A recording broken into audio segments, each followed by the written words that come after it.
ಸಂಕ್ರಾಂತಿ ನಂತರ ದೋಸ್ತಿ ಸರ್ಕಾರ ಪತನವಾಗುತ್ತಾ? ಕಾಂಗ್ರೆಸ್ಗೆ ಬಾಯ್ ಬಾಯ್ ಹೇಳಿ ಬಿಎಸ್ವೈ ಸಮ್ಮುಖದಲ್ಲಿ ಬಿಜೆಪಿ ಸೇರ್ಪಡೆ ಆಗ್ತೀನಿ ಎಂದ ಶಾಸಕ ಗಣೇಶ್ ಹುಕ್ಕೇರಿ ತಮ್ಮ ಹೇಳಿಕೆಯಿಂದ ಯೂ ಟರ್ನ್ ಹೊಡೆದಿದ್ಯಾಕೆ? ಆದ್ರೆ ಇತ್ತ Ramesh Jarkiholi team mobile switch off ಮಾಡಿಕೊಂಡು ಮತ್ತೆ ಮುಂಬೈನತ್ತ ಮುಖ ಮಾಡಿದ್ದಾರಾ?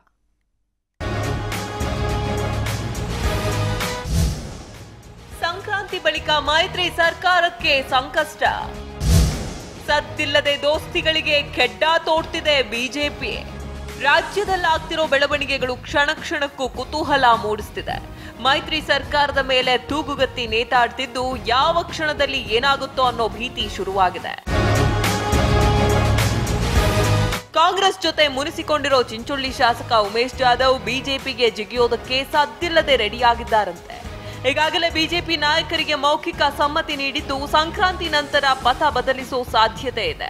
ಆದರೆ ಬಿಜೆಪಿಗೆ ಬರ್ತಿದ್ದಂತೆ ಈ ಬಾರಿಯ ಲೋಕಸಭಾ ಚುನಾವಣೆಯಲ್ಲಿ ಖರ್ಗೆ ವಿರುದ್ಧ ಉಮೇಶ್ ಜಾಧವ್ರನ್ನ ಕಣಕ್ಕಿಳಿಸೋದಕ್ಕೆ ಬಿಜೆಪಿ ರಣತಂತ್ರ ರೂಪಿಸಿದೆ ಎನ್ನಲಾಗ್ತಿದೆ.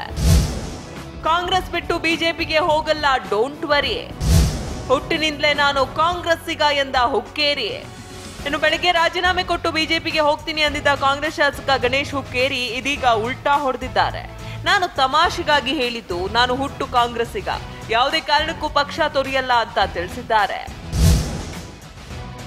ಆಪರೇಷನ್ ಕಮಲಕ್ಕೆ ಆಪರೇಷನ್ ಮಾಡ್ತಿದ್ಯಾ ಕಾಂಗ್ರೆಸ್? ಅತ್ತ ಗಣೇಶ್ ಹುಕ್ಕೇರಿ ಹೇಳಿಕೆ ಸಾಕಷ್ಟು ಸಂಚಲನ ಮೂಡಿಸಿದ್ರೆ, ಇತ್ತ ಮಾಜಿ ಸಚಿವ ರಮೇಶ್ ಜಾರಕಿಹೊಳಿ ದೆಹಲಿಯಲ್ಲಿ ತಮ್ಮ ಸಹೋದರ ಬಿಜೆಪಿ ಶಾಸಕ ಬಾಲಚಂದ್ರ ಜಾರಕಿಹೊಳಿ ಜೊತೆಗೆ ಬೀಡು ಬಿಟ್ಟಿದ್ದಾರೆ ಎನ್ನಲಾಗ್ತಿದೆ. ಅದರಲ್ಲೂ ರಮೇಶ್ ಜಾರಕಿಹೊಳಿ ಬೆಂಬಲಿಗ ಅಥಣಿ ಶಾಸಕ ಮಹೇಶ್ ಕುಮಟೊಳ್ಳಿ ತಮ್ಮ ಮೊಬೈಲ್ ಸ್ವಿಚ್ ಆಫ್ ಮಾಡಿಕೊಂಡಿದ್ದಾರೆ. ಮಾತಿಗೆ ಇದ್ದೆಲ್ಲ ಬಹಳಷ್ಟು ಚೇಷ್ಟೆಗಳು ನಡೀತಾವೆ. ರಾಜಕಾರಣದಲ್ಲಿ ಏನೆಲ್ಲ ಹಿಂದೆ ಮಾತಾಡ್ತೀವಿ, ಯಾವುದೋ ಒಂದು ಗಳಿಗೆಯಲ್ಲಿ ಮಾತಾಡಿದ್ರೆ ನಿಜ ಮಾಡ್ಲಿಕ್ಕೆ ಆಗಲ್ಲ.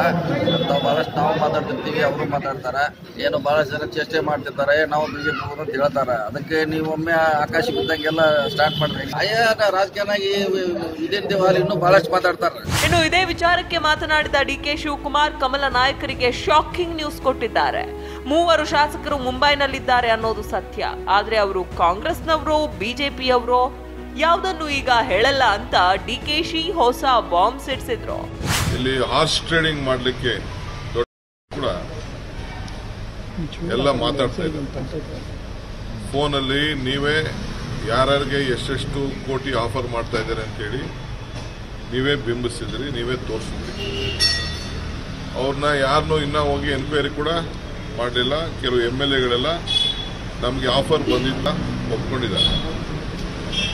ಇಂಥ ಸಂದರ್ಭದಲ್ಲಿ ಸ್ಪೀಕರ್ ಇಂದ ಹಿಡಿದು ಎಲ್ಲರಿಗೂ ಕೂಡ ಕಂಪ್ಲೇಂಟ್ಗಳನ್ನ ಪಾರ್ಟಿಗಳೆಲ್ಲ ಪೊಲಿಟಿಕಲ್ ಪಾರ್ಟಿ ಫೈಲ್ ಮಾಡಲಿ.